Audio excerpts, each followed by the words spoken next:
Santana. A Bianca é jornalista e mestranda... Não é aqui, eu pensei que estivessem anunciando a gente.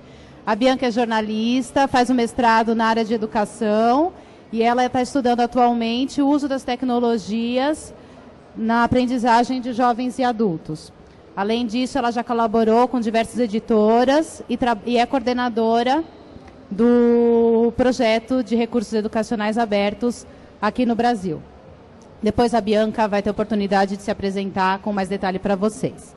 Aqui do meu lado esquerdo também a Débora Cebrian, que também é pedagoga, especialista em educação e tecnologias por várias universidades no exterior. Ela fez um mestrado que compreende a estada em 3 universidades, em Portugal, na França e na Espanha. Logo depois retornou ao Brasil e trabalha diretamente com alunos na sala de aula no Colégio Pioneiro. Ela vai contar para a gente um pouquinho dessa experiência da sala de aula de educar na cultura digital. Aqui do meu lado direito, lá na ponta, tem a Priscila Gonçalves, que também é da equipe do Educar Rede e que nesse momento está representando o grupo de estudos Educar na Cultura Digital, uma iniciativa também da Fundação Telefônica, em parceria com a Fundação Santiliana e a Organização dos Estados Ibero-Americanos, a OEI. A Priscila também é jornalista, especialista em processos de comunicação, em gestão de comunicação, pela ECA USP, e Master em Educação, Internet e Família pela Universidade de Salamanca. Priscila trabalha no SEMPEC, uma organização não governamental, há 10 anos, onde coordena também o Educar Rede do Brasil.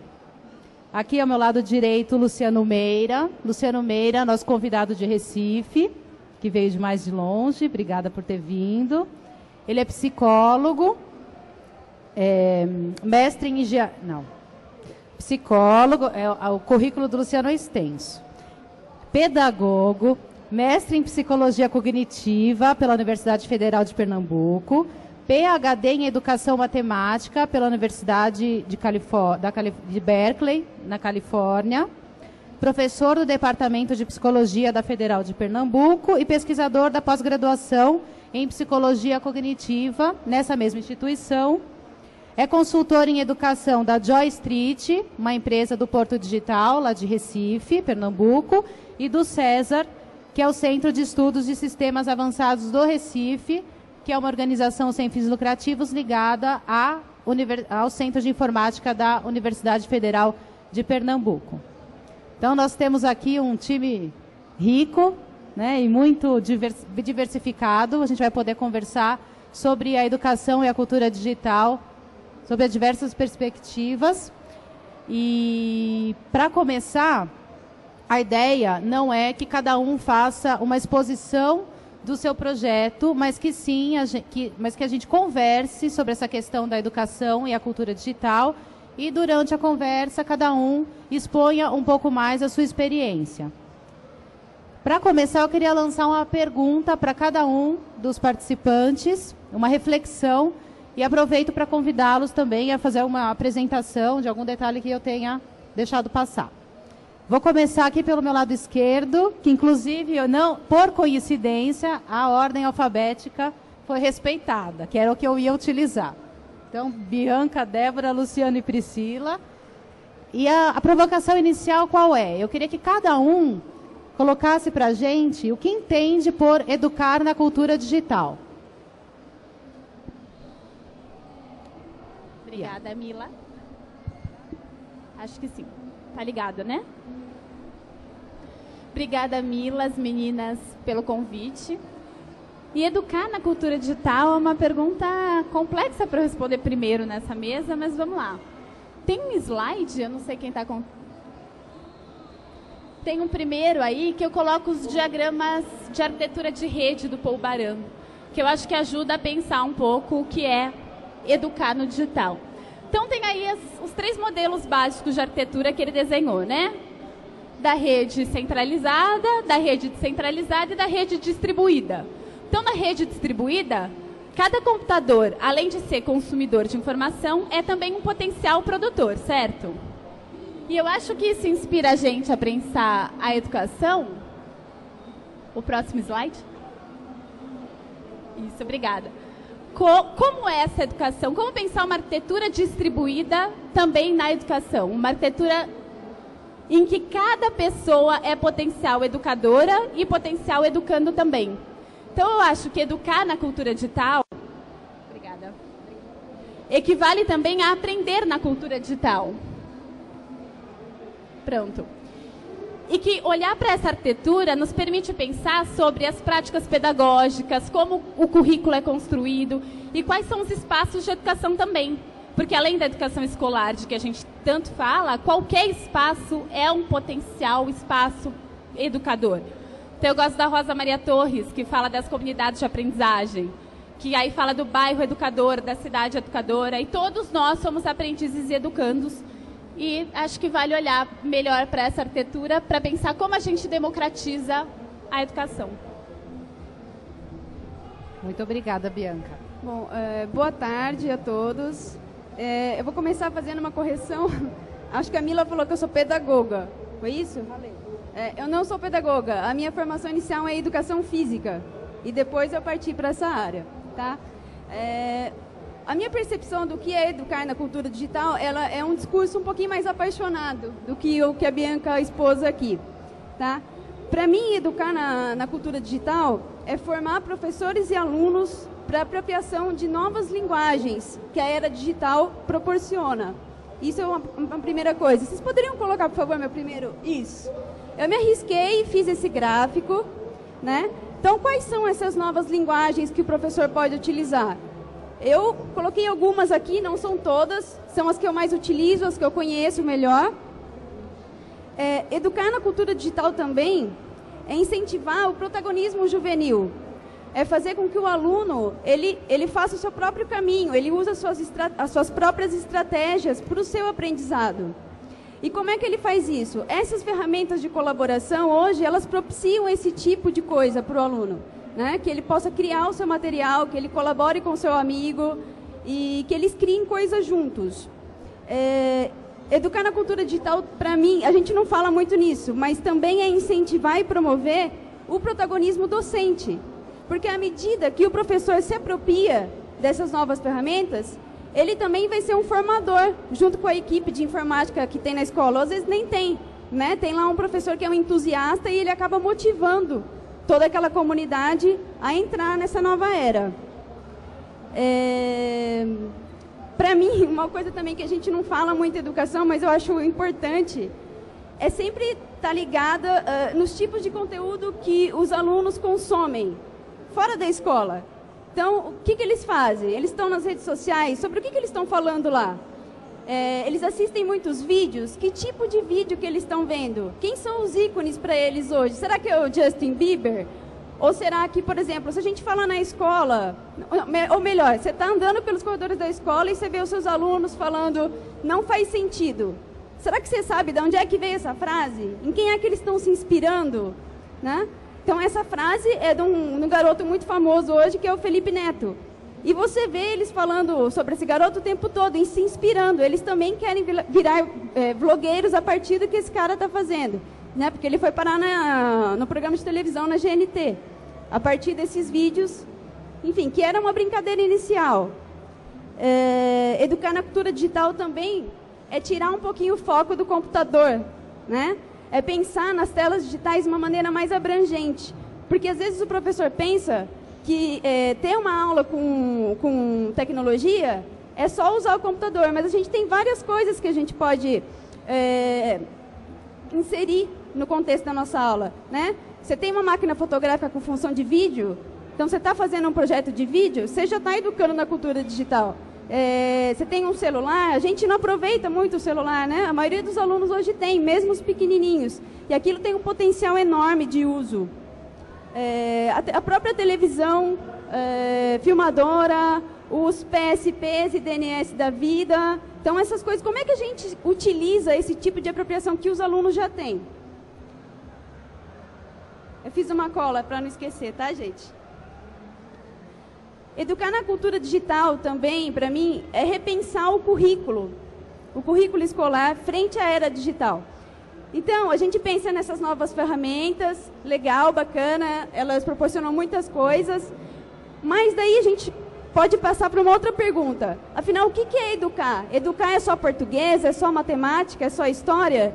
Porque às vezes a gente perde oportunidades riquíssimas de trabalhar com coisas que acontecem na escola. Vou dar um exemplo.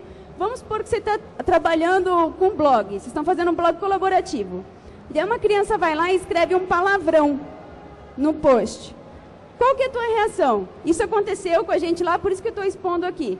Você tem duas alternativas. Você dá uma bronca na criança e continua com o seu conteúdo lá, lindo, de matemática, português, ou você para tudo e abre o espaço para o debate, né? Por que a criança se sente tão segura e tão livre quando ela está atrás da tela do computador? Né? Quais são as consequências do tipo de comportamento que eu tenho online? Então, isso abre portas para uma discussão muito maior do que só aquilo que o currículo ele proporciona, né? E se eu pudesse fazer um resumo, né, de tudo isso que eu acabei de falar, para mim, educar na cultura digital sobretudo, dar um basta na pedagogia do Chiu, onde o professor fala com o giz na mão e o aluno fica lá quietinho só escutando, né? Essas novas ferramentas e a cultura digital, ela proporciona, sobretudo para mim, criação, colaboração e compartilhamento. É uma educação para o diálogo. Obrigada. Boa tarde a todos. Obrigado ao pessoal do Carrede pelo convite. Eu creio que educar na cultura digital é encontrar um espaço de fala, escuta e reflexão num caos organizado, mais ou menos parecido com esse aqui, no qual você tem que encontrar atenção enquanto olha aquele cara de verde ali fazendo alguma coisa que não faz absolutamente nenhum sentido para mim nessa distância.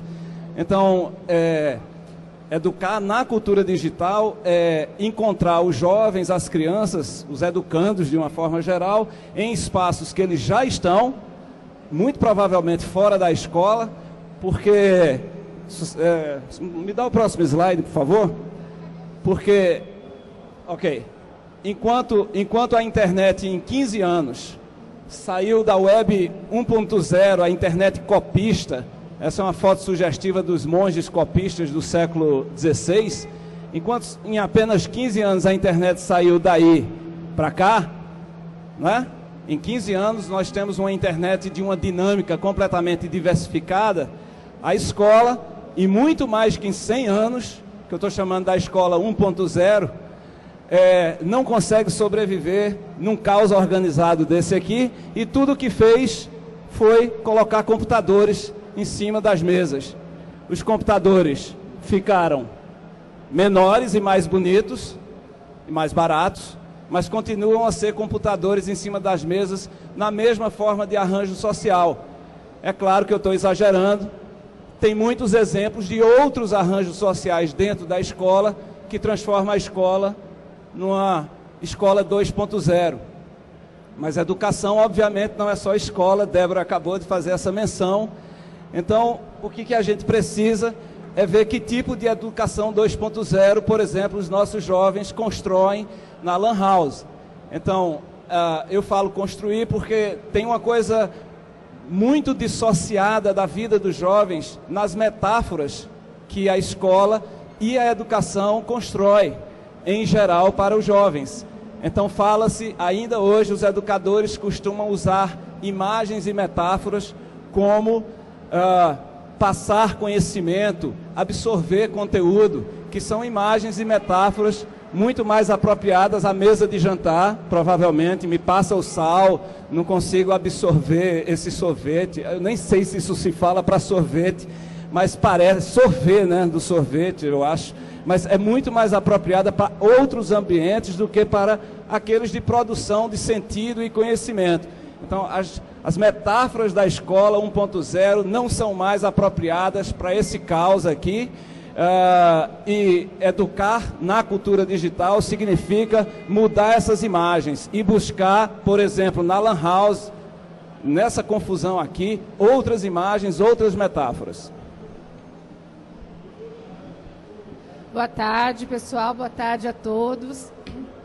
É muito bom a gente ter essa oportunidade de conversar um pouquinho aqui sobre educação. Eu vou pedir para colocar o meu primeiro slide. Como todo mundo já falou bastante aqui o que é educar na cultura digital, e eu concordo bastante, eu fiz esse primeiro aqui porque quando a gente pensa e começa a falar de cultura digital, a gente está pensando em algo que é muito mais e muito maior do que simplesmente dizer tecnologias de informação e comunicação na educação. Significa pensar as tecnologias digitais como um elemento da nossa cultura hoje. A sociedade está digitalizada. O mundo digital faz parte da nossa vida, do nosso cotidiano. E como que eu vou trazer isso para o ensino formal, para a escola? Como eu, educador, vou incorporar isso que já faz parte do meu mundo? Por que quando eu chego na escola eu desligo a chave e fico lá como se fosse um mundo à parte? E quando eu falo só de tecnologias, eu uso o computador, eu uso a lousa digital, mas será que eu estou usando de uma forma inovadora? Ou eu estou fazendo mais do mesmo? Eu só mudei o aparato tecnológico, porque a lousa também é uma tecnologia. O que eu estou fazendo de fato para mudar? Que outras aprendizagens essa cultura digital traz para a gente? Não sei se eu já conto agora do grupo ou a gente começa a... Pensando nisso, próximo... Eu fiz essa brincadeira aí com a imagem do grito do Edvard Munch, que é um pintor norueguês. Por que isso é um senso comum? Porque hoje todo mundo fala que o educador está completamente desesperado diante desse monte de aparatos digitais que surgem. Mas não é só o educador. Eu acho que todos nós, todas as áreas do conhecimento estão hoje pensando o que essa cultura digital está mudando a nossa forma de ser e de estar nesse mundo. Por isso nós pensamos, vamos pensar como que a gente junta esses educadores que estão interessados sim em aprender mais, em aprimorar sua formação num grupo de estudos. Num grupo de estudos online, que é feito em um ambiente Moodle, que é uma plataforma muito usada para cursos, mas a gente subverteu o Moodle, a gente resolveu criar um espaço de formação sem hora para entrar, sem hora para terminar, com temas que eles possam escolher o tema que ele mais quer participar. Ele pode escolher um? Pode escolher dois? Pode também. Então, lá dentro ele vai encontrar conteúdos sobre a cultura digital, conteúdo sobre geração interativa, sobre inovação, sobre games, que o Luciano vai contar para nós também uma experiência de games, sobre os recursos educacionais abertos, que a Bianca vai contar também depois, que é algo muito próprio dessa cultura digital. E lá dentro são feitos desafios práticos, mas não é lá dentro. A gente estimula lá dentro, mas para todos os participantes saírem e visitarem outros ambientes, outros sites, outros portais interessantes para conhecer um pouco mais. Um deles, por exemplo, é o próprio site do CGI. Como a internet é regulamentada no Brasil? Da onde vêm as estatísticas? A gente tem a Débora, que está aqui, é participante do nosso grupo. Depois ela pode contar o que ela está achando. Terceiro. O próximo slide... O próximo slide, eu organizei um pouquinho como que a gente pensa que a aprendizagem se dá. E isso vale não só para os nossos participantes lá no grupo, mas vale para tudo, vale para os alunos. O que a gente precisa? A gente precisa estimular a autoestima desse aluno, desse educando, a curiosidade dele, ou seja, lá dentro do grupo, a gente vai trabalhar o que é a cultura digital. Eu estou curioso para descobrir esse mundo. Então, vamos lá, o grupo tem isso. Motivação. Eu vou conhecer experiências bem-sucedidas de outros professores que também têm essas dúvidas e podem ali colaborar comigo. Inspiração. Vou trocar ideias, compartilhar com meus colegas. E a autoestima. O grupo valoriza o professor que está lá no chão da escola, ele tem um saber, ele está interessado em aprender. Isso é muito importante para a gente conquistar e fazer com que os professores entrem e se mantenham no debate. O importante é isso, porque todo mundo está aprendendo, nós também aprendemos muito com eles.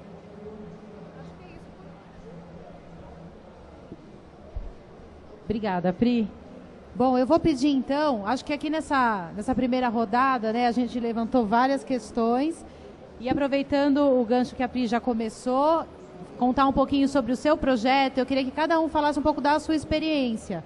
E acho que a Bianca pode continuar nessa linha do que os professores estão fazendo em relação aos recursos educacionais abertos. Obrigada. Bom, a Débora falou aqui de compartilhar, colaborar. E eu acho que isso já está tão impregnado na educação e na experiência do professor que não é uma coisa tão nova, né? Mas a gente pode usar as tecnologias para aprimorar esse compartilhamento. Então, eu não sei quem daqui é professor, mas eu sempre foi uma prática comum trocar com os meus colegas plano de aula, referência bibliográfica. É assim que a gente faz quando a gente está estudando também. Porque a gente pensa nos recursos educacionais abertos o conhecimento como uma coisa que pertence a todo mundo.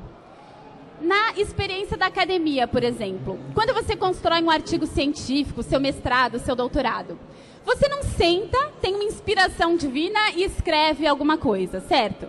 Todo mundo que valida seu conhecimento na academia faz isso construindo com base no que outros já construíram. Então, você pega diversos referenciais teóricos, se apropria do que aquelas pessoas produziram para colocar a sua contribuição naquilo, certo? Para colocar o seu tijolinho na construção do conhecimento. Se você usa todo o saber já produzido pela humanidade, a gente acredita que o que você produz também vai entrar em alguma coisa que outra pessoa no futuro vai usar também para produzir conhecimento. Então, é pensar o conhecimento e a produção na educação como um commons, como uma coisa que pertence ao coletivo. Tá, mas calma. E aí, como fica o professor? Ele não é autor? Quem escreve um livro não é valorizado como autor? Claro que é. Só que aí a gente tem que repensar o que é essa autoria. Autoria significa necessariamente propriedade? E ser dono do quê quando você produz uma obra? Conversando com uma série de autores, você pergunta para a pessoa, e aí, né? O que te estimula a escrever? O que te estimula a produzir conhecimento? Você quer compartilhar com outras pessoas, que outras pessoas também usem.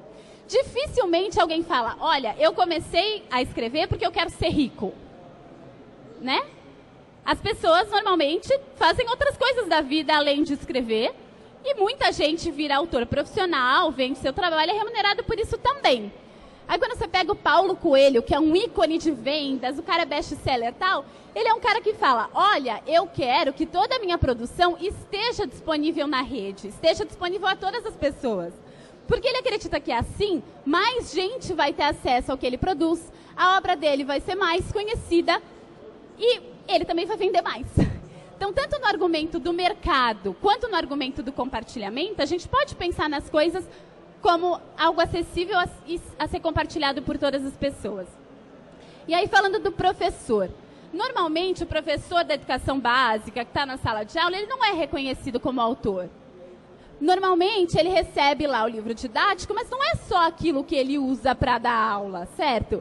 Ele faz pesquisa e ele faz mesmo. E a gente tem essa impressão do professor da escola pública ou do professor sentado que não tem motivação ou que não quer saber das tecnologias. E ele é o problema do mundo, entendeu? A educação no Brasil é ruim porque os professores não estão nem aí. Isso não é a realidade. Na maior parte das escolas, se você for, não é o que você vai encontrar. O professor é alguém que trabalha muito, é alguém mal remunerado e é alguém pouco reconhecido. E é alguém que leva a culpa da desgraça do mundo. Então, o mundo tá essa porcaria porque o professor não dá conta do recado. O professor tem que arrumar o mundo. Quando não é assim, quando você vai conversar com as pessoas e ver as condições de trabalho dela, ela faz muitíssimo com as condições de trabalho que ele tem. E a maior parte dos professores exercem autoria. Os professores não pegam simplesmente o que eles recebem e reproduzem para os alunos. Os professores usam recursos de vídeo, áudio, e aí eles são criminosos por isso, né? Eu vou pedir licença para falar um pouco da lei do direito autoral, porque quando um professor pega um vídeo para exibir na sala de aula, na maior parte das vezes ele está cometendo um crime. Por quê? Porque a maior parte dos vídeos, licenciado com copyright, o professor que compra o DVD ou aluga, ele poderia fazer exibição privada daquele vídeo. E exibir na sala de aula é exibição pública. Ele não poderia fazer aquilo. É um contrassenso, né? Então, a gente que exige do professor que ele inove, que ele fale na linguagem dos alunos, e a maior parte das pessoas gosta da linguagem audiovisual, por exemplo, a legislação brasileira não permite essa prática. Então, a reforma da lei do direito autoral está aí, ou pelo menos estava. A gente tem que ver como a nova ministra vai dar andamento para essa questão, o que vai acontecer, vão mexer na lei ou não. Mas uma das propostas da comunidade REA e de outras comunidades da cultura livre é de que, para a prática educacional, sem fim lucrativo, você pode usar qualquer conteúdo. Você pode só exibir um filme, um vídeo. Bom, voltando um pouco para o professor autor. Qualquer autor precisa ser reconhecido e estimulado à autoria, é claro, e o professor também. E aí, como a gente cria políticas de incentivo à autoria? E eu queria falar bem rapidamente do projeto Folhas. Tem um slide meu, eu nem sei se meus slides ainda estão aí, que eu coloco uma série de projetos que já existem seguindo essa concepção de que eu estou tratando aqui, que é pensar o que é produzido por aquela instituição, por aqueles autores, como algo que pertence ao coletivo. Bom. Opa! Tá aí. Eu fiz esse slide, ele dá acesso para alguns desses exemplos. Depois, se vocês quiserem dar uma olhada, em algumas experiências vale a pena. Mas eu queria me ater a duas delas. Primeiro o projeto Folhas e depois essa Flat Word Knowledge que está aqui do lado. Bom, o projeto Folhas é um projeto da Secretaria Estadual de Educação do Paraná. Ele foi pensado como um projeto de educação de professores. Então, quando a nova gestão lá do Requião tinha assumido o governo, eles tinham grupos de estudos na escola e eles queriam que os professores estudassem mais. A gente sempre fala que isso é necessário. Então, eles convidaram todos os professores da rede estadual a produzir um paper, que eles chamavam de uma folha, sobre o assunto que ele dominasse, que ele trabalhava na sala de aula. Então, sei lá, um professor de história do ensino médio ia escrever sobre a Segunda Guerra Mundial, por exemplo. Esse professor tinha um orientador na universidade pública, um historiador, e um orientador na Secretaria Estadual de Educação que orientava na parte mais editorial da coisa, né? O que convém, o que não convém no material didático. Esse professor tinha experiência da sala de aula, então ele conhecia a linguagem daqueles alunos, ele conhecia a realidade local, ele sabia que o vô de um aluno tinha ido para a guerra, ou que tal família tinha chegado lá por conta da guerra. E ele produzia o conteúdo relacionado à disciplina dele com muita ligação com a realidade local. Quando a secretaria reuniu esses primeiros folhas, eles se deram conta do ouro que eles tinham em mãos.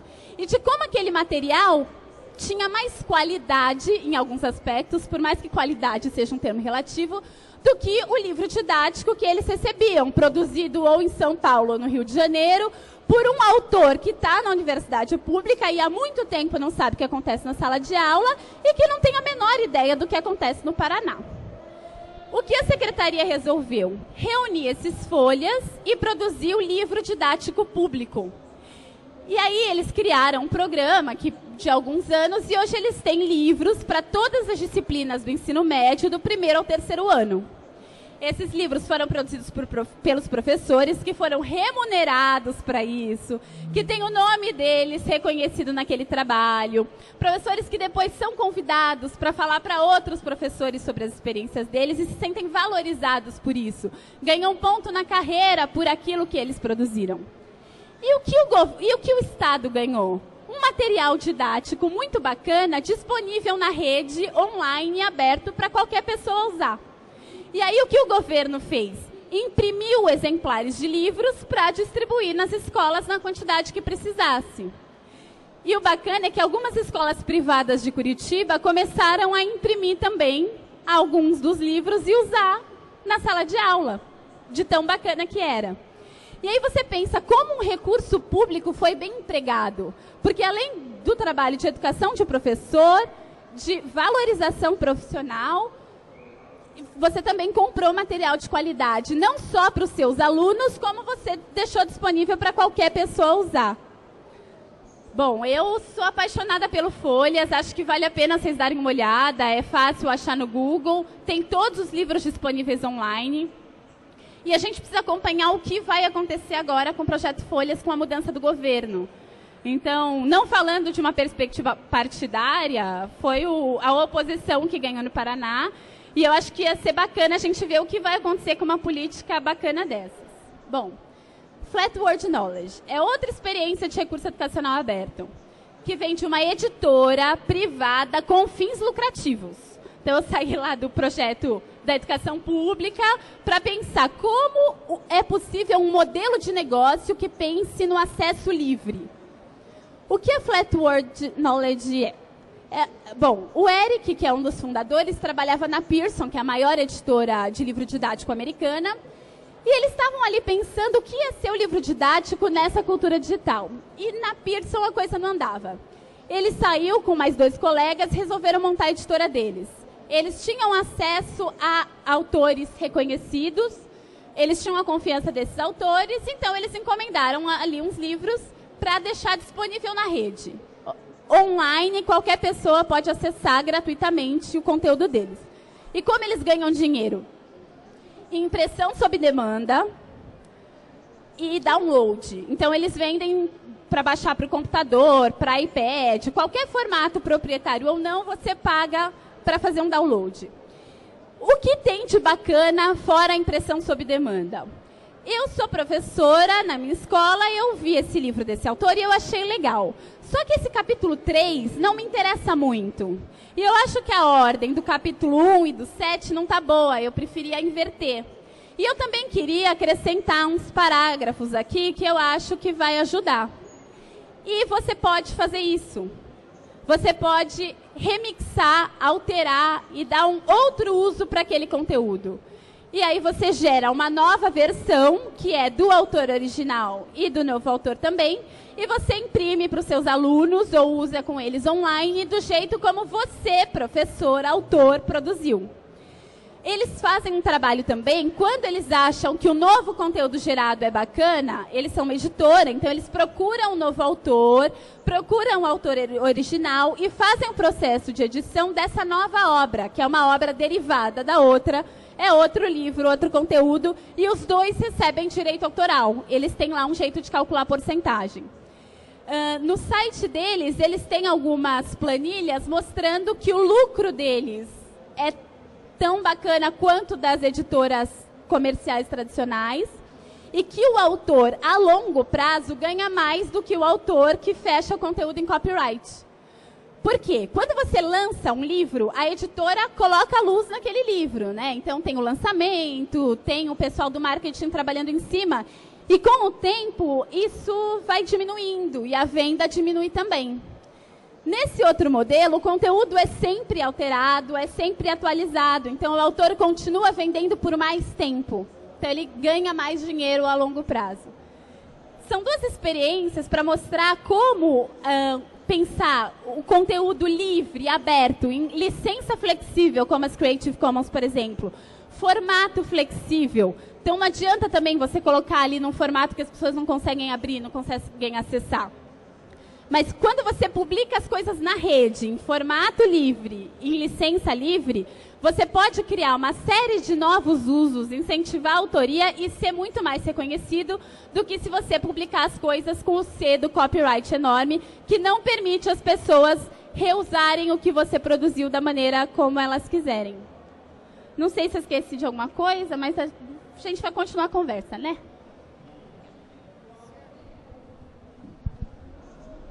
Obrigada, Bianca. Acho que essas duas experiências que você trouxe são maravilhosas. Eu tive a oportunidade de ir ao Paraná, conhecer o Projeto Folhas e realmente eu não conheço nada no Brasil e nem fora do Brasil parecido com isso, e realmente acho que a gente tinha que se espelhar e tentar disseminar isso um pouco mais em outras secretarias. Agora eu acho que a gente podia pedir para a Débora descer um pouquinho lá para o chão da escola e contar o que ela faz, né? Ela fez uma apresentação tão apaixonada e tão profunda sobre o que é educar na cultura digital.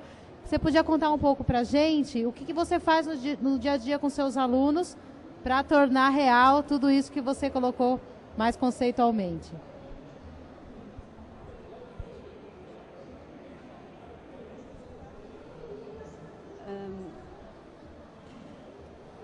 Gente, lá no colégio, eu não sou uma professora de sala de aula, né? Eu já trabalhei na sala de aula quando eu trabalhava no Estado, durante 1 ano e meio, e eu era professora de educação física. E já aí, sem ter muita noção do que eu estava fazendo, mas estudava e estava tentando fazer, naquela época, a educação física ser um pouquinho diferente. Então, um dia eu inventei de ir para o laboratório de informática. E quando eu saí de lá, eu fui chamada para prestar contas sobre o que uma professora de educação física está fazendo no computador. Então, aí, o primeiro ponto de interrogação. Muito bem, estudei, hoje eu sou especialista nessa área de tecnologia educativa e eu trabalho com mais 4 pessoas. Faz 1 ano que eu estou no colégio que eu trabalho e eu fui contratada para suprir essa parte da inovação pedagógica. Né? Porque lá eles têm um trabalho muito bacana já, o laboratório tem 10 anos, só que quando a gente pensava na educação e na cultura digital, esses materiais eles estavam muito pautados em software de autoria, né? Eles não tinham caído na rede ainda, né? E experimentado todas essas possibilidades que a web traz hoje para o professor. Então, eu comecei, com 2 semanas de casa, eu montei um projeto. Tem 2 salas de contraturno de crianças de 3 a 7 anos e eles ficam na escola em período integral. Então eu falei assim, eu posso ter um horário com eles fixo e desenvolver um projeto? E comecei. Então, de repente, essas crianças de 3, 4 anos que não sabem ler e escrever, elas estavam navegando na internet, assim, com a maior liberdade do mundo e sabendo o que estava fazendo e muitas vezes ensinando os seus professores. Todo mundo falou, mas como é que você está fazendo isso? Né? Daí eu falei, gente, essas crianças, eles já têm os caminhos, eles estão habituados a mexer em aparelhos eletrônicos, para eles é fácil, né? Falei, é uma questão de você dar oportunidade também para a criança. Então eles começaram, eu comecei selecionando conteúdos abertos na internet, que é o que a Bianca acabou de falar aqui, usando alguns que ela colocou aí, como o Banco Internacional de Objetos Educacionais, que tem muita coisa bacana, e comecei a trabalhar com as crianças nesse sentido. Conforme elas foram se apropriando daquele ambiente, eu comecei a intensificar. Eu falei, olha, a gente vai montar um projeto. Então, um dos projetos que a gente montou foi o de reciclagem. Então, eles começaram aprendendo o que era reciclagem. Não com a professora Débora montando um PowerPoint ou mostrando um vídeo. Eles foram jogar. Eles usaram 10 games para aprender o que era reciclagem. Muito bem. Aí eles discutiram, depois de jogar, e entraram num acordo. O que é reciclagem? Então, tá bom. Agora vocês vão montar um painel para a escola, para ensinar o que é reciclagem. Eles foram lá e montaram o painel. Eu falei assim, agora vocês vão montar 4 equipes de reportagem e vocês vão produzir um vídeo sobre o que é reciclagem. E essas crianças de 3 a 10 anos de idade formaram seus grupos sem a minha ajuda e eles começaram a se dar os papéis. Né? Ah, eu quero ser o repórter, eu quero ser o cinegrafista, eu quero ser o fotógrafo, então outra, eu quero ser o que vai convidar os professores. Então, eles se organizaram dessa forma e cada um fazendo a sua função, foram lá, fizeram um texto de como convidar a pessoa, explicaram o que era o projeto, né, e convidaram essa pessoa para ser entrevistada. Então, a gente fez um espaço, né, eles criaram um cenário, uma coisa super legal. E fizeram a entrevista. Né? E daí, na hora de editar o vídeo, lógico, fui eu que editei, mas eles vieram me ajudar a selecionar as cenas. Então, essa é uma experiência com os alunos. Aí, o que aconteceu? Esses alunos, alguns deles, esse tema foi levantado na sala de aula. E eles contaram para o professor, assim é chato, a gente fez um projeto na informática, você não quer conhecer? Lógico que eles não falaram assim, né, mas... Vai lá, professora, vai ver o que a gente fez. Daí a professora veio, falou, nossa, que legal. Daí a gente bolou um jeito diferente para a professora. E a professora falou, mas eu não sei fazer. Falei, eu não sei mexer. Falei, mas o seu aluno sabe fazer, ele pode te ajudar, né? Então, a partir daí, começou um pouquinho dessa coisa do professor olhar para o aluno também como um parceiro na hora da aprendizagem. Outros exemplos. O ensino médio, lá no colégio, todo semestre eles param algumas semanas para desenvolver um trabalho que eles chamam de trabalho coletivo. Então, os professores jogam um tema para eles. Os professores jogam um tema para eles e eles desenvolvem esse tema usando o que vem na cabeça deles. Então, veio um grupo de alunos para mim e falou assim, Débora, a gente queria fazer uma coisa assim super diferente, que ninguém nunca fez. A gente quer chocar mesmo. Daí eu falei assim, vocês têm Gmail? Tenho. Daí eu mostrei no meu que estava aberto. Aqui, ó, tem uma opção, Google Sites. Vai lá e faz um site. Gente, eu falei isso. Vocês podem colocar meu... Mas está aqui? O slide.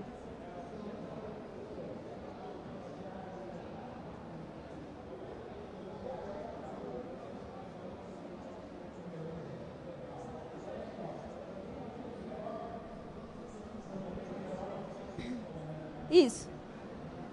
Então, eu falei para eles, vocês têm Gmail? Falei, tem como criar um site lá, vão até lá e descubram, né, as funcionalidades. Se vocês precisarem de ajuda, vocês vêm me falar. E saiu isso daí. Essa é a tela de abertura que eles vieram me mostrar 3 dias depois.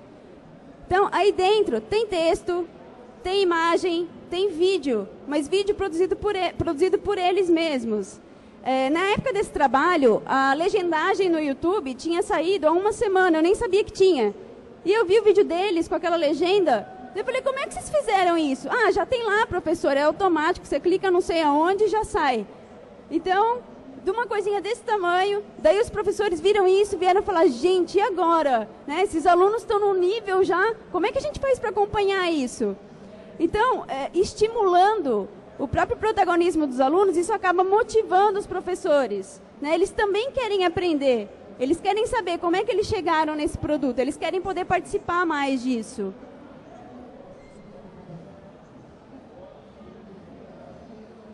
Esse daqui é do ensino médio, primeiro ano do ensino médio, eles têm, sei lá, 14, 15, já nem sei. Então, esse tipo de trabalho, ele foi motivando os professores. Então, tem uma professora de português lá, que ela trabalha com blog. Então, ela usa o blog para fazer um trabalho super bacana, mas ela usa a ferramenta errada. Então, eu vou contar aqui. Ela faz uma história coletiva.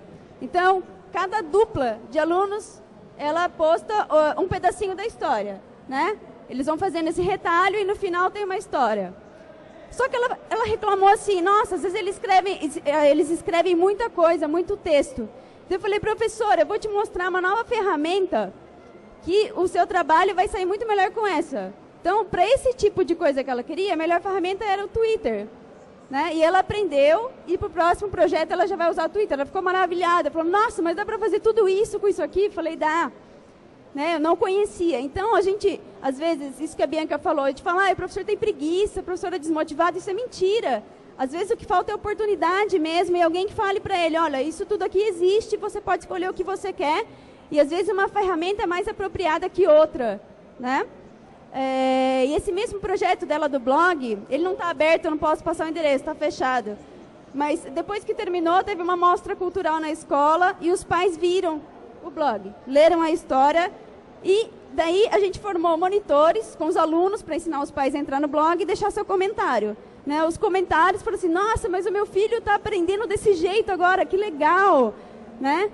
Então, é aquela coisa de surpresa, mas também a pessoa pensa, nossa, eu estou no novo mundo mesmo, onde eu posso usar novas coisas que não só o giz, a lousa, o professor falando que isso é muito chato. Eu fico imaginando hoje como deve ser chato para uma criança ficar, sei lá quantas horas que eles ficam, 5, 6 horas sentados um atrás do outro sem poder conversar, né?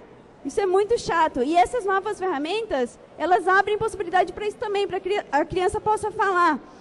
Teve uma vez que eu bolei um game e fui para a lousa digital com os meus alunos. Então, quem passava no corredor pensava que alguém estava morrendo lá dentro, porque eles estavam gritando, eles estavam agitados.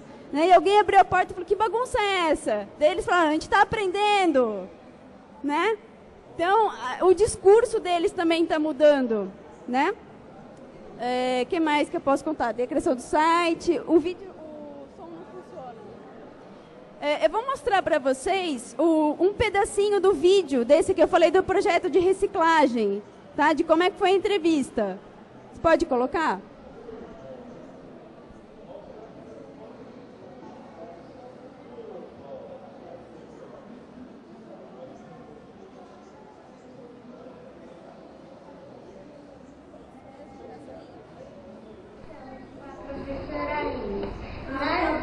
Não tem som? Estamos realizando um projeto de reciclagem. Eles reuniram de saber como você faz a coleta de lixo em sua casa.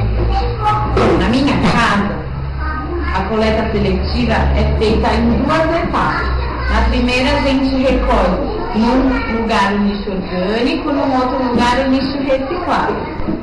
Depois, nós pegamos o lixo reciclável, dividimos ele nas categorias de metal, plástico, papel e encaminhamos para o caminhão da reciclagem de casa parceira. Muito obrigada, De nada, disponha. Alô? Uma coisinha, né, super simples, mas que envolveu... Né? Por que é legal trabalhar com vídeo? O vídeo não é só o produto final. O vídeo é pesquisa, é falar... O que eu vou falar? É dividir as funções, é montar o roteiro. Então, é muito bacana, é uma experiência maravilhosa. E na escola, teve um boom do vídeo, todo mundo fazia vídeo. Mas eles faziam por conta própria. Daí eu fui investigar, né? Falei, mas por que isso está acontecendo? E era por causa do Felipe Neto, que eu falei aqui no começo. Inspirados nele, eles bolavam os seus próprios vídeos sobre as coisas que eles fazem, os passeios, os games que eles jogam, essas coisas. E daí, agora eu vou passar uma receita mágica. Como é que você motiva o professor para querer se envolver com tudo isso? Né? A minha estratégia inicial foi simples. Eu era conhecida como a louca do pioneiro, porque eu andava com o laptop na mão, mostrando, falando assim, olha que legal que esse professor fez, você não quer ver? Né? Dá uma lida, vê se você gosta, vê se você quer fazer também. E foi assim que começou, mostrando exemplos de outras pessoas. Em reuniões que eu tive lá, eu já apresentei para eles o grupo de estudos Educar na Cultura Digital, que eu participo e adoro. Né?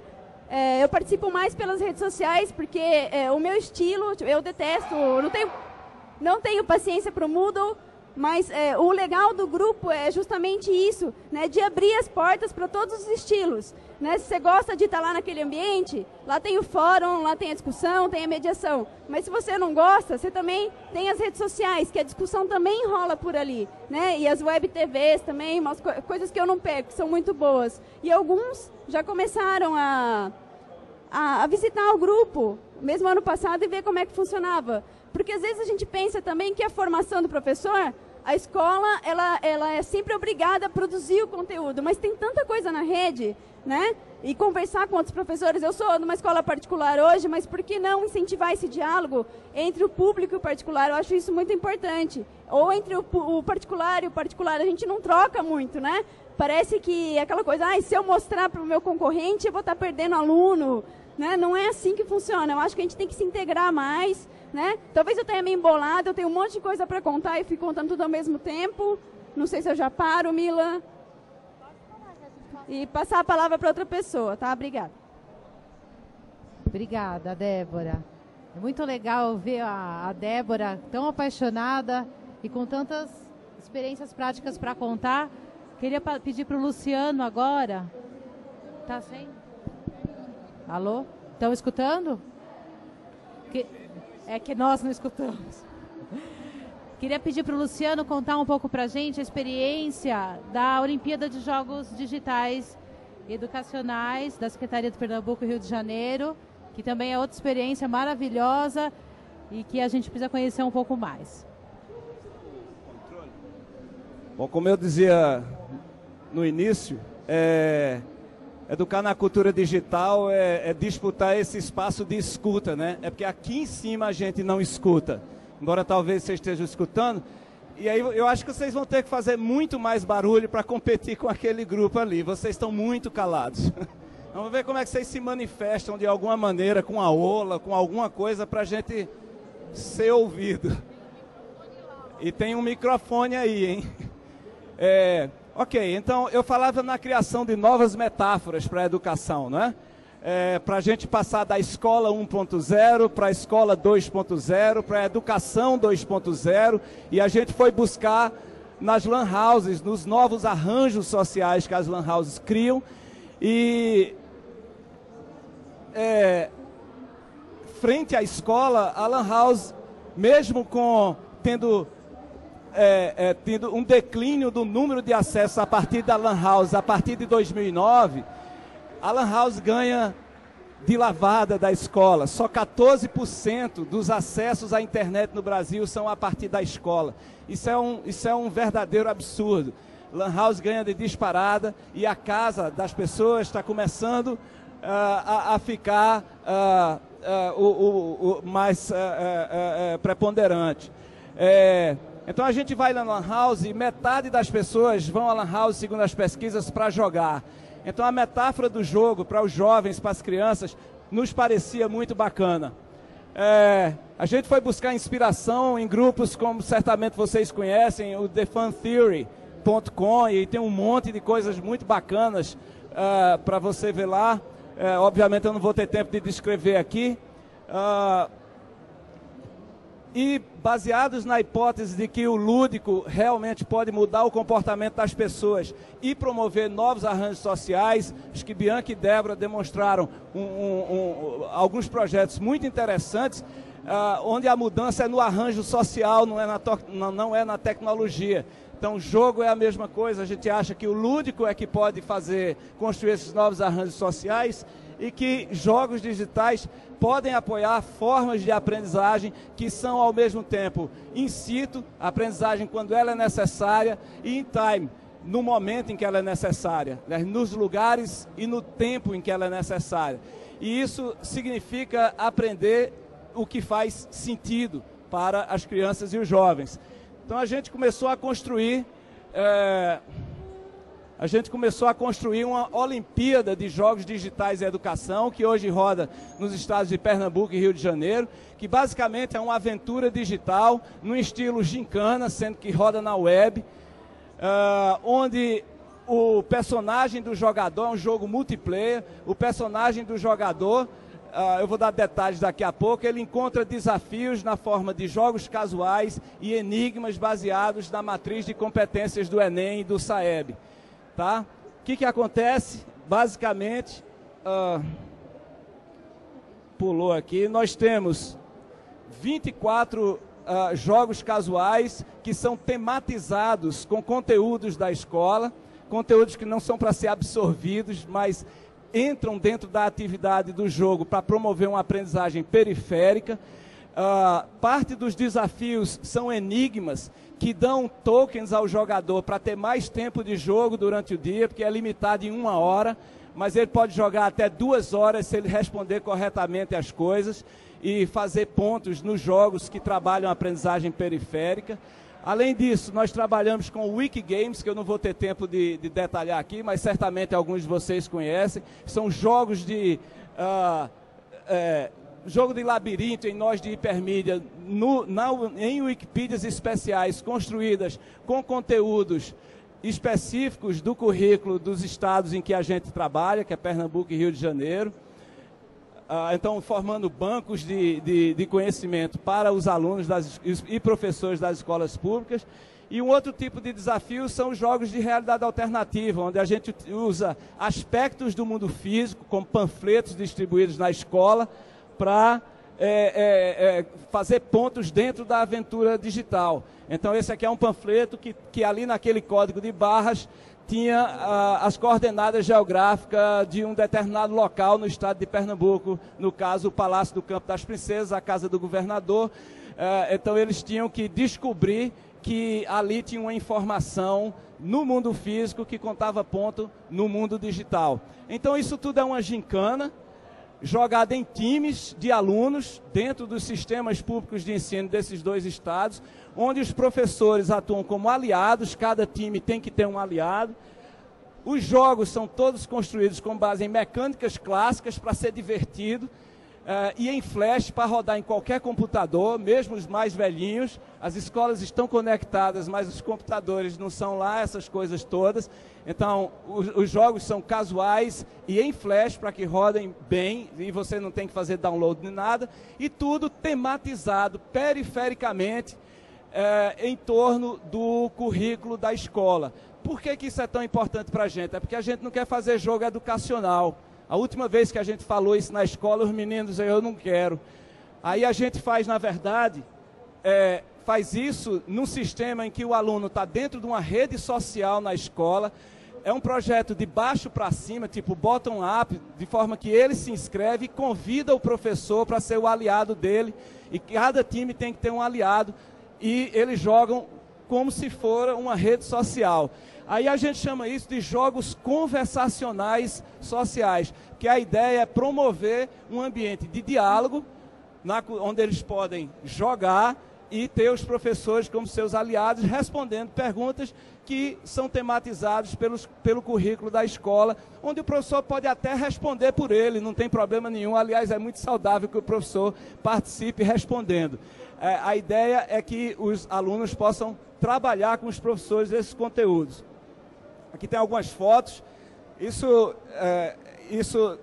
diferencia bastante daquela escola 1.0, porque a gente quer transformar o laboratório de informática da escola numa lan house da escola, e isso tem dado um resultado bacana, os alunos jogando. Tem finais, é uma Olimpíada mesmo, então tem turnos, é uma competição colaborativa, que tem um evento final, que no Rio de Janeiro foi na Fundição Progresso, com 3.000 alunos, e 16 times finalistas jogando. Tá aí imagens, eles levam seus livros, porque tem que responder coisas e fazer pesquisas. Tem muitas meninas participando. Os times de meninas têm um enfeite na cabeça, e aí fica mais bacana ainda. Aqui os livros, a competição. Nós tivemos 98.000 alunos participando já em 2010 e 4.000 professores. E um dado muito bacana para a gente os jogadores passam até 15 minutos por sessão no site. Isso parece pouco, mas se você comparar ao site de jogos do UOL, por exemplo, é 3 vezes mais. Então a gente não só está atraindo esse cara, mas está mantendo ele lá. Tem alguns dados das pesquisas que a gente está realizando que indicam que 33% declaram usar mais o laboratório da escola entre os alunos. 32% diz fazer mais pesquisa escolar depois que começou a Olimpíada, porque eles têm que resolver os enigmas. Esse dado parece pouquinho, mas 10% conversa mais com seus professores. Imagina como era ruim. E 10% nos parece uma vitória. 65% diz se empenhar mais nas atividades da escola. E 55% joga hoje fora da escola, de noite, perdendo a novela. Para finalizar, umas declarações desses jovens em entrevistas que a gente tem realizado, e 3 que eu acho muito emblemáticas. Um deles diz assim: são enigmas que enigmas são os problemas, os jogos, que a gente tem que parar para pensar, porque cada palavra pode mudar o sentido da pergunta. Isso a gente queria muito incentivar, porque é assim mesmo, é um jogo de linguagem. Ainda bem que eles estão reconhecendo isso. O outro diz, ele quer que você raciocine, ele quer que você pense como o jogo. Se todos nós pensarmos como o jogo, na dinâmica que o jogo é, na troca e na interação que o jogo produz, a gente acha que está fazendo uma coisa bacana. E, finalmente, as outras pessoas que não tinham contato, acabou tendo, desculpa a concordância, é dele, até mesmo com o professor. Para esse jovem, uma surpresa que ele possa ter contato com o professor construído num ambiente na cultura digital, não para a cultura digital. Eu acho a pergunta inicial muito bacana, porque não é educação para a cultura digital, é na cultura digital, num ambiente de imersão, num ambiente confusamente e organizadamente caótico como esse aqui. Obrigada, Luciano. Eu queria passar um pouquinho o microfone para a plateia. Queria saber se vocês têm alguma pergunta para fazer, para a gente não monopolizar tanto aqui a conversa. Esqueci de comentar também que a gente tem blogueiros tweetando, convidados do Educarrede, Cibele, Bárbara, professor Michel, Sônia, Vanessa, vários conhecidos nossos aí. E aí a Juliana vai passar o microfone ali, a Juliana da nossa equipe, tá bom? Quem quiser fazer a pergunta, levanta a mão e ela organiza. Boa tarde. Muito interessante ouvir todas essas propostas e essas realizações. Eu trabalho com gestão do conhecimento em ambiente corporativo, eu trabalho na outra ponta. Eu trabalho com um adulto que foi criado no ambiente da escola 0.9, entendeu? Que foi ensinado a não dividir conhecimento, que é cola, né? Que sempre recebeu nota individual e que repete isso dentro do ambiente corporativo. Só que no ambiente corporativo você tem uma pressão muito maior até nessa questão da cultura digital. Que todo mundo que foi acostumado durante anos a viver dessa maneira tem que, por passe de mágica, mudar.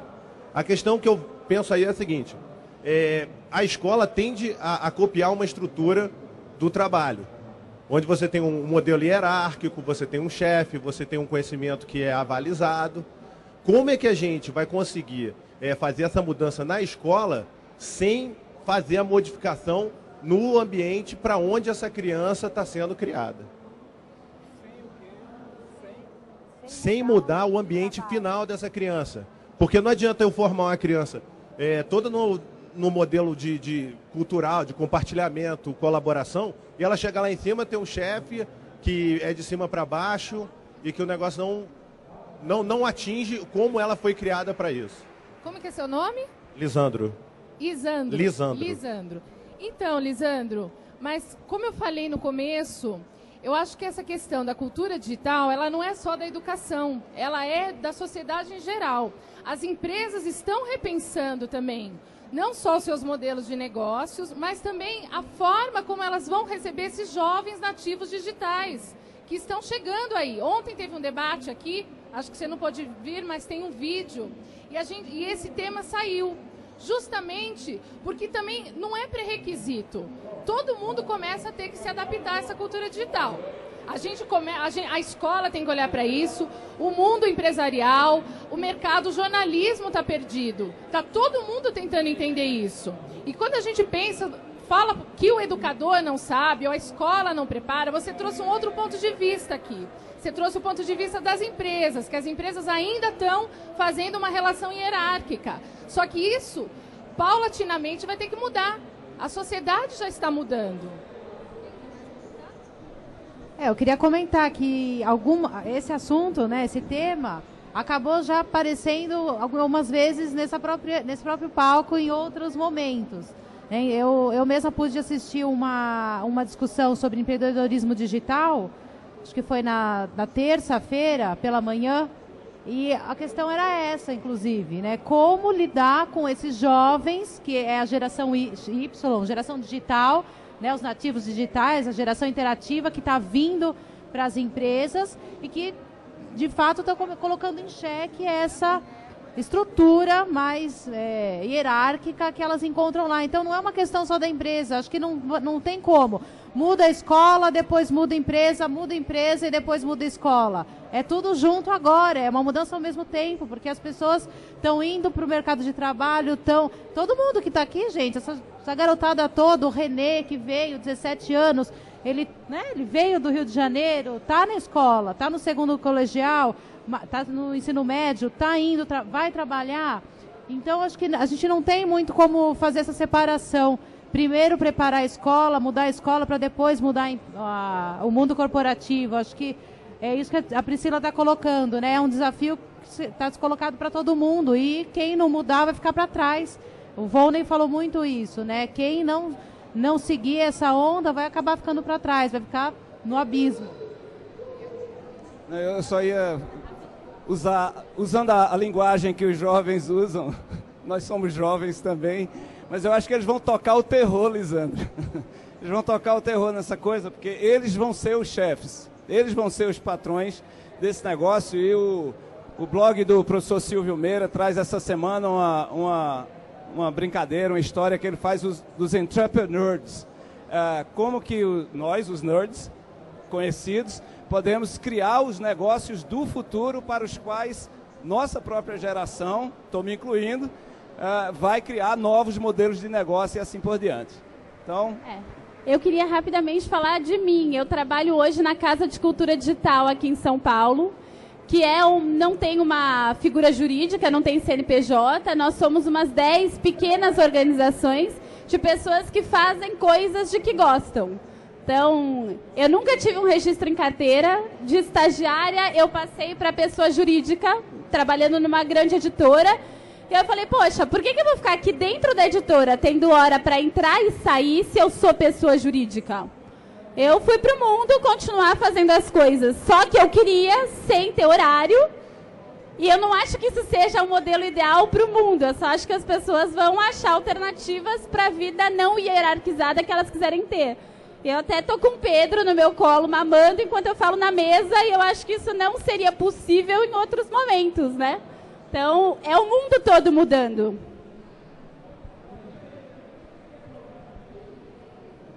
Ei, boa tarde. Meu nome é Marcos, eu sou lá de Vitória, no Espírito Santo, e eu participo do Núcleo de Interfaces Computacionais da Universidade Federal, que a gente chama de NIC também, sem confundir com o NIC BR, né, porque somos muito menores. E a gente estuda muito educação lá, e essa interação do professor, esse novo momento da educação, do aprendizado, na verdade, saindo dessa linha do ensino, dessa coisa massiva e hierárquica, como o Lisandro comentou. E eu vi ela comentando que ela faz um trabalho de formiguinha, vai em cada professor para falar, olha o que o outro professor fez, olha que legal, você não quer fazer isso também, né? Eu queria saber como que surgem coisas assim, que o professor Luciano estava comentando, como hoje, e como a gente poderia estar ajudando os professores no estado do Espírito Santo a entenderem que eles podem fazer isso que vocês estão fazendo também, porque existe muita resistência para isso acontecer hoje, e nós que estamos na universidade temos uma chance um pouquinho melhor de talvez estar conversando com eles. Todo ano a gente faz uma semana de design lá. Esse ano, inclusive, o Silvio Meira é o nosso convidado e vai estar participando em abril. Então, a gente está tentando trazer um pouco dessa realidade para o nosso estado, que é muito novato nessa coisa toda, é um estado cujo desenvolvimento é muito incipiente ainda. Mas como a gente pode levar isso? Se isso é projeto que a gente tem que ir atrás do governo, se o governo tem ações para ajudar as escolas públicas e particulares, porque isso é uma ilusão de que na escola particular é muito melhor do que na escola pública. Isso é uma grande ilusão, porque ainda são pessoas com dificuldades, com problema em casa. E como que isso funciona para ter uma ação mais coordenada do país, ou dos estados, ou que seja dos municípios, para que tenha mais motivação para isso acontecer de uma forma mais generalizada? Como é seu nome, professor? É Marcos. Eu sou estudante, não sou professor, Marcos. Não. Miranda, pode pôr para mim o 4º slide meu? Então, eu acho que tem várias maneiras. Eu vou apresentar, cada um de nós aqui pode ter uma experiência para te falar. Eu vou te dar uma ideia, que é um convite para todos os professores, porque esse grupo de estudos, Educar na Cultura Digital, ele é completamente aberto. Lá dentro, ele vai encontrar temas sobre cultura digital, mas também sobre geração interativa. Ele vai ter um desafio para entrar lá no ambiente de jogos do Luciano Meira, da equipe lá do Porto Digital, e conhecer. Ele vai entrar lá no blog do REA, e vai saber o que é um recurso educacional aberto. Ele vai encontrar pessoas como a Débora, que já estão fazendo a diferença, estão fazendo coisas legais, e vou poder trocar experiência. Isso é o grupo de estudos. Ele é livre, ele é formado por tópicos teóricos, ele é flexível, pode entrar a qualquer momento do ano. A gente vai reinaugurar agora em março. Ele começou em agosto, a gente está fazendo uma parada técnica agora em janeiro e fevereiro para reajuste, mas em março ele está aberto. Qualquer pessoa, ele é gratuito, qualquer pessoa pode se candidatar, não, se inscrever. a gente faz eventos online, a gente tem uma TV web, que a gente tem programa a cada 15 dias sobre as temáticas envolvidas. Temos Twitch Encontro, a gente faz bate-papo pelo Twitter. Tem uma série de coisas, tem até uma autoavaliação, o professor mesmo se autoavalia. A gente tem mediadores que estão lá conversando com eles. Ou seja, é uma forma que a gente pensou de criar essa oportunidade de reunir professores interessados, não só professores, educadores em geral, quem tiver interesse, até o pessoal do mundo empresarial, entra no tema 1, que chama O Mundo Digital, e tem lá uma série de coisas, desde a origem da internet, origem da cultura digital, o que a gente está chamando de cultura digital de fato. Vale muito a pena, porque é uma oportunidade de discutir isso em grupo, com pessoas de várias outras cidades, que não só a sua. E acho que... E não é curso também, então muitas vezes os professores se assustam com isso, por conta de tempo, de horário. Não é curso, é livre, é um grupo de estudos, igual o grupo que a gente tem em universidade. Você vai lá, tem um tópico teórico, você se reúne com as pessoas e discute. Você participa no mês que você mais quiser, que você tiver mais interesse, você vai e volta. Ele é flexível por conta disso. Como que é seu nome? Marcos, você falou em resistência. Eu pensava assim antes, mas hoje eu discordo totalmente disso. Eu não acho que existe resistência por parte do professor. Eu acho que às vezes falta estímulo. Falta programas de formação para que ele possa participar, né? Então, eu até ia falar isso que a Priscila falou, o grupo de estudos, ele é uma alternativa, né? De uma fundação que ela não faz parte do ensino formal, ela não está na escola.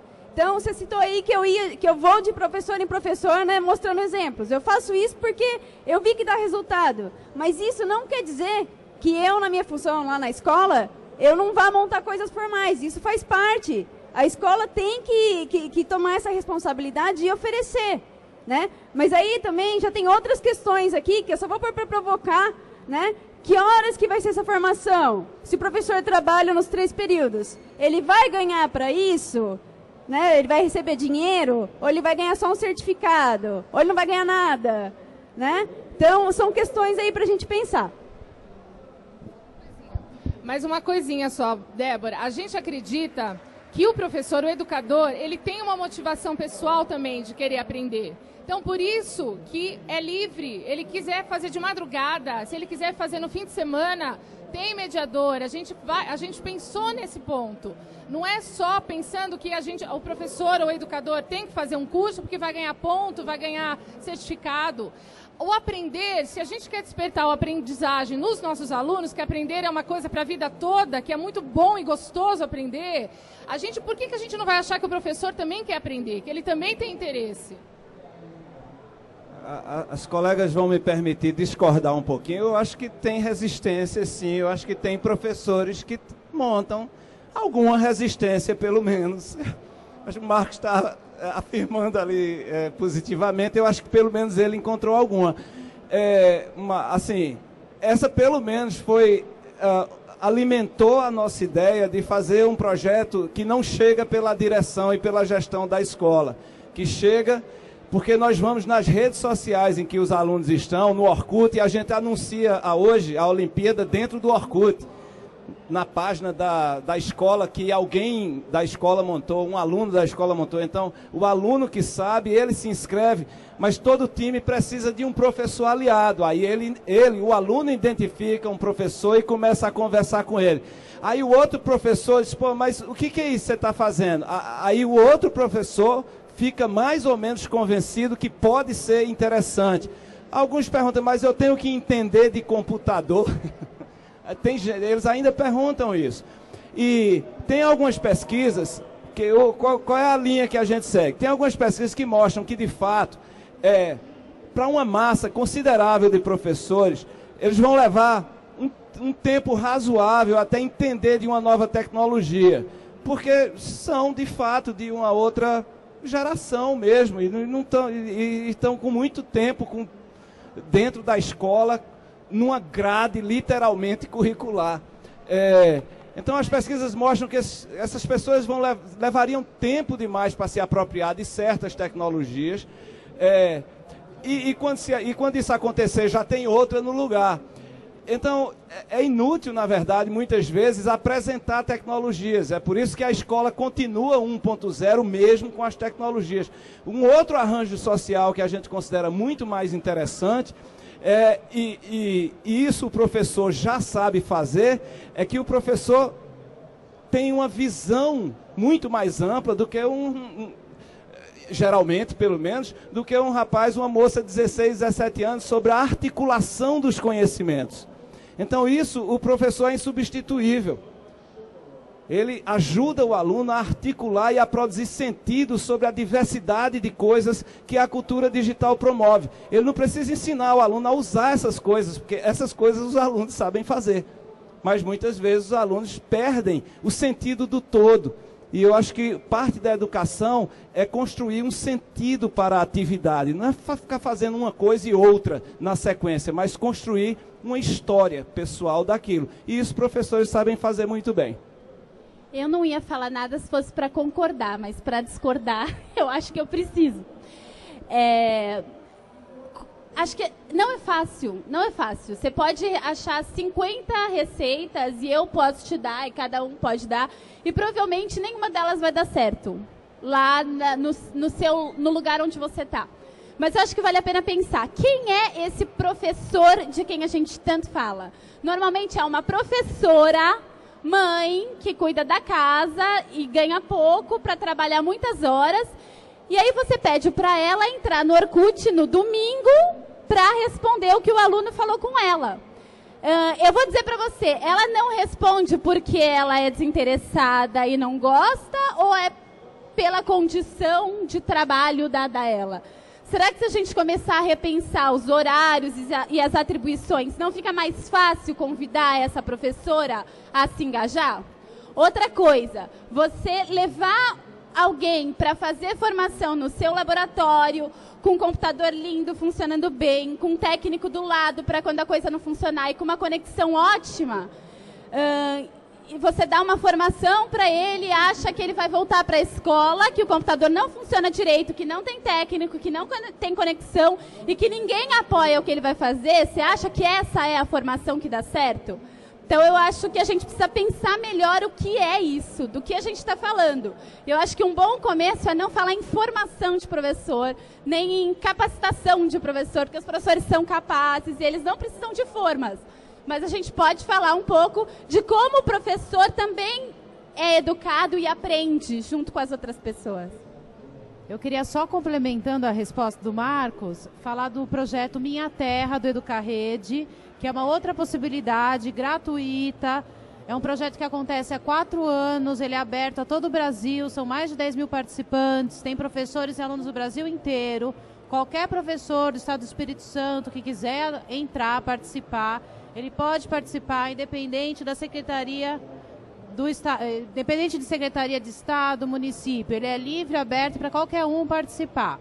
Inclusive, agora às 19 horas, lá na arena, ali fora, na área da exposição, no estande da Telefônica, a gente vai ter um debate onde esse projeto vai ser discutido. É um projeto do Educarrede, o coordenador está aqui, é o Claudemir. Se depois você quiser conversar com ele, vocês podem trocar figurinhas e aí, quem sabe, você nos ajuda, inclusive, a divulgar o Minha Terra lá no Espírito Santo, que realmente os cadastrados do Espírito Santo são poucos. Bom, tem mais pergunta. Vamos lá, pessoal. Oi. Primeiro, fico muito feliz. Oi. Boa noite. Primeiro, fico muito feliz de ver que tem pessoas tão criativas envolvidas com a educação no país, porque eu sou fui uma criança que sofri com problemas de educação justamente por déficit de atenção, que hoje em dia se sabe. Na minha época eu fui tratado como retardado. Se tivesse hoje todas essas técnicas multimídias aí, eu acho que a minha educação teria sido mais proveitosa. Uma coisa que eu não vi aqui ser levantada, e que para mim foi uma grata satisfação quando eu comecei a estudar por um projeto da ONG que eu trabalho, o Enem, eu vi a forma que a prova está sendo aplicada,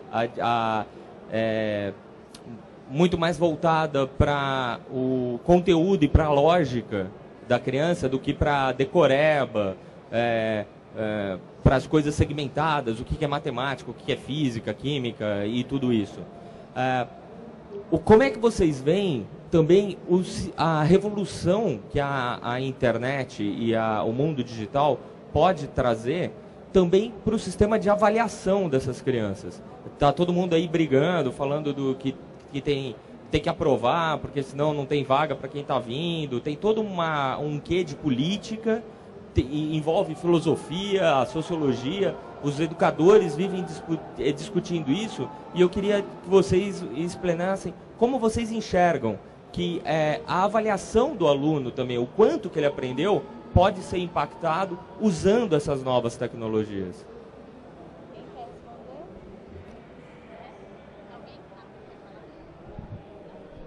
Então, eu começo. Eu estou um pouco longe da sala de aula agora com os nenês, mas eu sou professora da educação de jovens e adultos. E aí, assim, eu trabalho com um aluno de 14, às vezes, a 80 anos, que teve uma experiência escolar ruim. Então, ele já tem uma experiência que ele acredita que seja de fracasso escolar. Ele já se sentiu expulso da escola. E aí ele volta para tentar ressignificar essa experiência ou para ter um certificado, por algum motivo. Bom, aí eu era professora que não tinha lousa cheia e que eles tinham muita dificuldade de entender o que estava acontecendo lá, porque aquilo não era escola e eles não podiam estar aprendendo daquele jeito. E a avaliação era um grande problema. Por quê? Porque eu era professora de língua portuguesa, então a gente tinha os textos, então assim, uma nota era a avaliação de cada texto, porque cada semana eu corrigia, devolvia para eles, e eles tinham a oportunidade de, a partir das minhas observações, refazer aquele texto e me devolver. E a partir da ida e da volta, eu dava uma nota. E não só do primeiro texto que chegou para mim, mas do que aquele contexto significou na aprendizagem dele.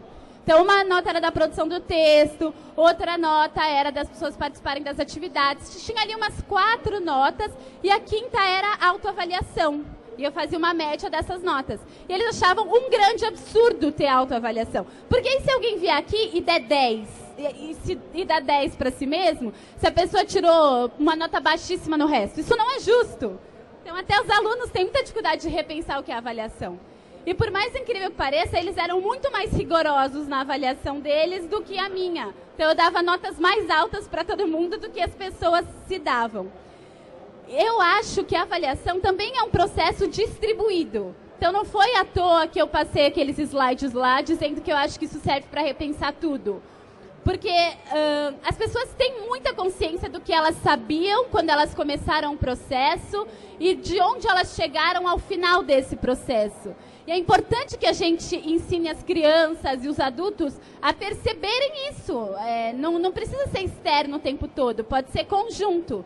Eu acho que é um esforço grande entender que avaliação é essa, ainda mais quando você tem uma FUVEST depois, em muitos casos, que não está muito interessado em saber a sua autoavaliação. Mas eu, de fato, acredito que essa avaliação distribuída no processo resulta depois numa boa avaliação na FUVEST. Eu acredito que isso seja, de fato, efetivo. Alguém mais quer falar? Então, uma gota, enquanto passo o microfone, da minha experiência, no ensino médio, eu estudei no Liceu de Artes e Ofícios, que era uma escola técnica que não estava nem aí para o vestibular. E uns anos depois saiu lá um guia que era a maior aprovação relativa no vestibular. E aí é para pensar, né? Vou fazer um comentário sobre a avaliação. Obviamente é um desses temas multifacetados e qualquer solução única não vai dar certo.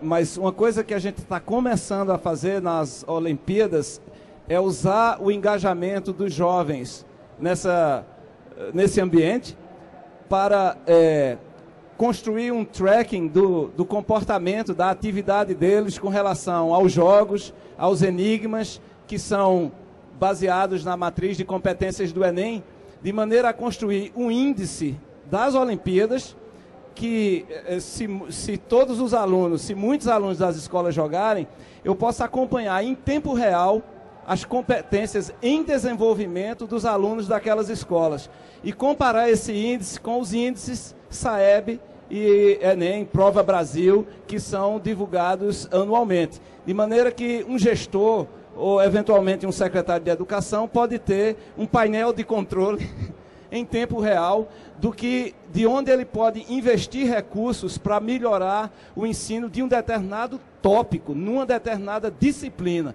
Então, assim, eu acho que a avaliação, obviamente, isso não vai resolver lá muita coisa, mas pelo menos poderia instrumentalizar os gestores a tratar a educação de uma forma um pouquinho mais séria, que às vezes você passa só pela escola, literalmente, mas não há efetivamente nem uma avaliação do aluno, nem muito menos uma avaliação da escola. E a gente quer tentar contribuir nessa direção, fazendo avaliação, tracking em tempo real da atividade dos jovens na rede. Só para complementar ainda nessa linha da avaliação, o grupo de estudos que a gente comentou aqui bastante, a Priscila apresentou, tem um tema só para discutir a questão da avaliação. Então, ali, a gente, é claro que para falar, são tantas facetas da avaliação, acho que a Bianca levantou a questão fundamental, que é a questão do diagnóstico e a avaliação de cada um. Né? Não tanto comparar um com o outro, mas observar o quanto essa pessoa caminhou no seu percurso. E, para isso, as ferramentas digitais são ótimas. Por quê? Porque elas registram. E a gente pode acompanhar o percurso desse aluno. Acho que é importante falar também a questão das competências digitais. Né? Hoje a gente já fala do Enem e fala de matriz de competências. Então, realmente já é um avanço. A gente não está falando tanto de conteúdos apenas, lista de conteúdos. E a gente tem as competências digitais. A gente está olhando, os professores estão olhando para essas competências digitais que os alunos estão desenvolvendo. Então, tudo isso que a Débora faz com os alunos dela, isso de alguma forma tem que estar nessa avaliação desse aluno. Ele desenvolveu diversas competências digitais.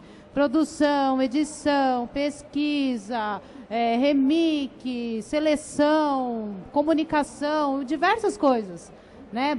Uso de ferramentas de pesquisa. Então, será que essas competências que acabam sendo desenvolvidas nessas atividades estão sendo consideradas nesse processo de avaliação? Isso é importante. O próprio PISA, que é a avaliação que é internacional, vai além do nosso SAEB, já está fazendo um piloto de avaliação de competências digitais em alguns países. Ele não é ainda uma avaliação que está sendo aplicada em todos os países. Ele continua sendo leitura, escrita e matemática. Mas eu acredito que no futuro a questão das competências digitais vão acabar entrando também como um outro fator de avaliação das escolas, dos sistemas educacionais dos países, né? Aí como um ranqueamento, um índice internacional. Então, e essas conversas todas a gente tem lá no grupo de estudos. Então, se você quiser continuar, se inscreva. Oi, eu sou Alcione, eu não sou educadora, não sou professora, eu sou publicitária, mas durante 8 anos eu trabalhei num projeto de incentivo à leitura. E há uns dias atrás a gente estava numa discussão sobre essa importância do trabalho do incentivo à leitura e eu levantei uma questão que o grupo inteiro parou e falou, a gente não parou para pensar nisso. Hoje é muito comum a gente ver os e-books, cada vez mais as pessoas estão lendo livros por meio de e-books. Né? Então, assim, eu acredito que essa cultura, esse momento digital é mais do que educação, como a Priscila falou, mas é também uma forma de cultura, né, dessa população que está crescendo agora, né, tanto de criança quanto de adolescentes, como de adultos que estão entrando na rede agora. Então, como é que vocês estão avaliando para receber isso? Daqui a uns dias a gente pode não ter mais livro impresso. Né? Como é que a gente se prepara agora para essa nova cultura de e-books, esse boom que tem agora de livros digitais? Né? Como é que vai ser daqui para frente? Eu estou pensando nisso porque assim, eu sou apaixonada por projetos de incentivo à leitura, trabalhei nisso em diversos lugares do Brasil e ainda a gente está pensando como é que a gente vai, daqui a alguns anos, como é que a gente tem que se preparar para daqui a alguns anos a gente estar preparado para isso, né? Gente, só aqui para a gente se organizar, eu queria pedir para cada um dos 4 participantes fazer uma observação em relação a essa questão, que eu acho que é super pertinente e vale a pena escutar um pouquinho de vocês 4, mas aproveitar também e dar umas últimas palavras e fechando, porque a gente precisa, em 5 minutos, liberar aqui o palco para a próxima atividade. Oi? Oi? Você quer fazer... Tudo bem? Então, olha, gente, vamos tentar ser breve, vamos fazer as 2 perguntas que já estavam escritas e a gente faz um fechamento.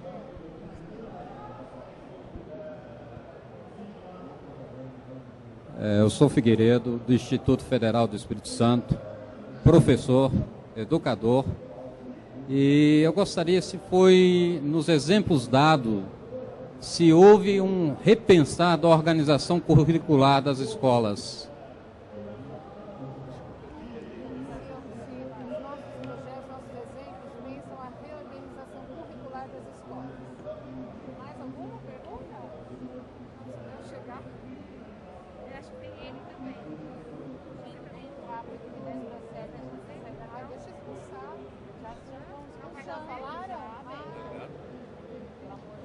Boa tarde a todos. Eu sou Cícero, da Universidade de Pernambuco, professor de um campus do interior.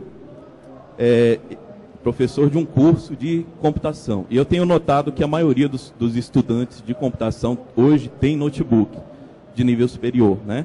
Curso de nível superior. Nós temos até Silvio Meira, né, que coloca uma situação dessas, que nas aulas dele, ele libera o notebook e ele diz que passa a competir com o notebook. Se a aula dele estiver tão ruim que o aluno vai ficar no notebook, que fique no notebook e o professor não está mais na sala de aula, né? Então, eu queria perguntar para vocês aqui, até porque há um certo debate na área de computação no Brasil, se libera ou não o notebook na sala de aula, né, no nível superior. Então, eu queria saber a opinião de vocês e se vocês consideram que essa ação aí, se fosse tomada pelo gestor da escola, talvez até para a escola de nível fundamental e médio, né, liberar o notebook na sala de aula, se isso não ia acabar forçando um pouco essa competição, né, para o professor talvez migrar aí para o mundo digital.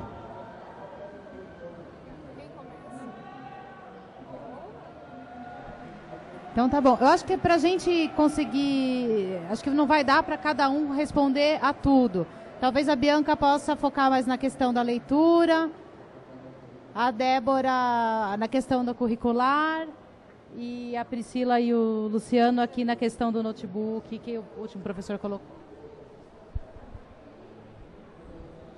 Eu vou subverter a orientação da Mila, tá? Na cultura digital, mas eu vou ser rápida para não atrapalhar. E-book, eu não acho que o impresso vai acabar, por mais que tenhamos outros dispositivos. Mas, de qualquer maneira, eu agradeço você levantar a bola, porque a minha resposta é recurso educacional aberto. Porque quando você pensa em conteúdo livre para qualquer dispositivo, além de ser livre porque é de graça, porque as pessoas podem acessar, é livre também porque elas podem contribuir com aquilo. Então, além de você fazer a roda de incentivo à leitura, a sua roda vai virar também de incentivo à autoria. Porque ali o aluno pode, as pessoas ali naquela roda podem fazer uma nova versão daquela história e isso pode ganhar uma dinâmica muito mais interessante do que é hoje, né? É uma possibilidade. Rapidamente o currículo, na minha experiência como professora, tá? Porque não é o meu objeto de estudo e nem do trabalho agora. Mas eu tive uma experiência de uso de notebook com alunos de educação de jovens e adultos e um aluno com cada um com um computador na mão, conectado à internet, tá? E a competição de que você falou. E aí, quando chegaram os computadores, eu falei, bom, o que eu vou fazer com isso, né? Primeira ideia foi repensar o currículo e por que eu faria isso sozinha? Resolvi fazer isso com os alunos. E aí, o primeiro passo foi usar uma aula para ver com eles o que eles pensavam que era o currículo. E aí sobrou até para o Lula, sabe? Quem pensa que a gente estuda na escola? Deve ser o Lula, né? Porque é tão abstrato que ninguém sabe de onde vem tudo aquilo que tem que aprender. Então, o primeiro passo foi desconstruir a noção de currículo, para depois disso construir junto com os alunos o que a gente ia aprender. Então, a gente pegou ali os pontos que já estavam programados, eu apresentei rapidamente algumas ferramentas online e a gente cruzou junto o que a gente ia fazer a partir daquilo. Eu relato isso num blog, se você quiser, depois eu posso te mandar. O blog é portuguesilha.wordpress e o meu e-mail é biancasantana@gmail. Se você quiser escrever, eu te mando. E o notebook, você estava o tempo todo com o seu aberto, a Bárbara estava com o dela aberta, e normalmente eu também estou sentada com o meu aberto. Enquanto eu ouço as pessoas falarem, eu mando e-mail, eu tuito, eu faço um monte de coisa, além de ouvir a pessoa falar. Se o que a pessoa está falando me interessa, eu estou prestando atenção. Se o que ela está falando não me interessa, o meu e-mail é muito melhor, eu tenho muito mais coisa para fazer na internet. Então, eu acho que cada aluno com um notebook na mão vai ajudar a educação, vai ajudar o professor a repensar a aula, vai ajudar a gente a construir modelos diferentes, entendeu? Porque ou vai explodir e as pessoas vão aprender só com notebook. Não sei, a gente vai ter que ver o que vai acontecer. Eu também vou ser rebelde, mas bem rápido. Essa questão do notebook, né, você enfatizou o ensino superior.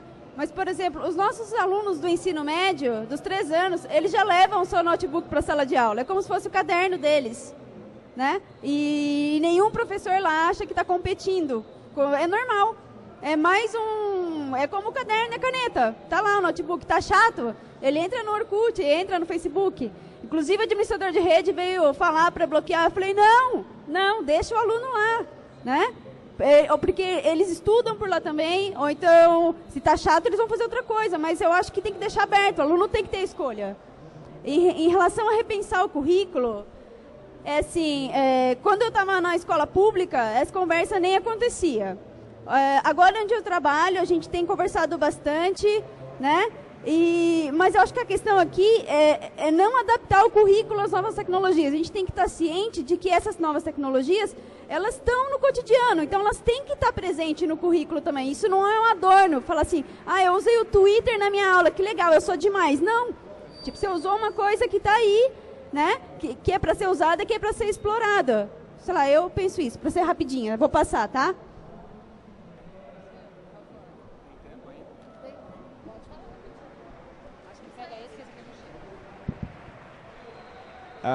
Só uma observação rápida em relação a currículo.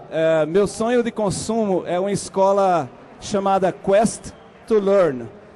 Fica em Nova York e tem um currículo todo baseado em games. Não tem aula de nada. Os meninos jogam o tempo inteiro e os jogos tematizam tópicos do conhecimento matemático, linguístico, construído pela humanidade nos últimos 2000 anos. Vale a pena visitar o site desse povo, chama Quest to Learn, e aí você vai ter novas ideias sobre currículo.